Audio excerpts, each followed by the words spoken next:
Payag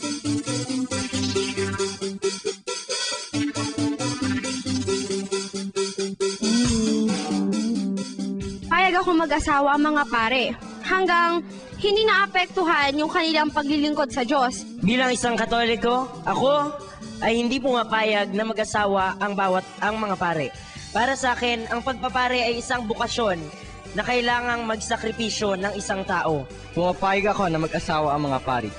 Unang dahilan, ayon sa aking napag-aralan, ang pagbabawal sa pag-aasawa ng pari ay itinakda lamang ng ating mahal na Santo Papa.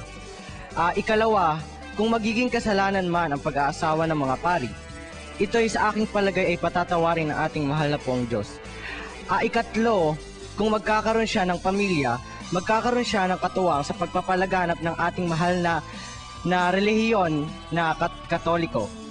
Hindi ako payag na mag-asawa mga pare. Kasi pag nagpari ka, yung buong puso, katawan, isip mo, nilaan mo na para sa Panginoong Diyos. Hindi naman masama talaga yun sa tingin ng Diyos. Sa tingin lang ng tao, nagiging masama pag may asawa ang pare.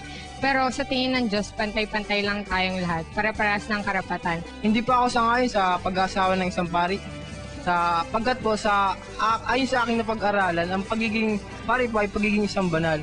At kung mag-asawa po siya ay hindi na po yung pagkabanal, parang paglabag na po yung sa utos ng ating Panginoon.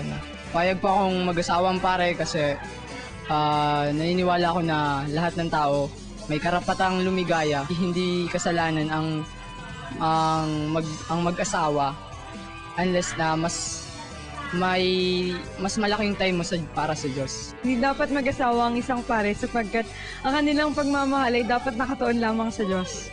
Kayo, ano sa tingin nyo?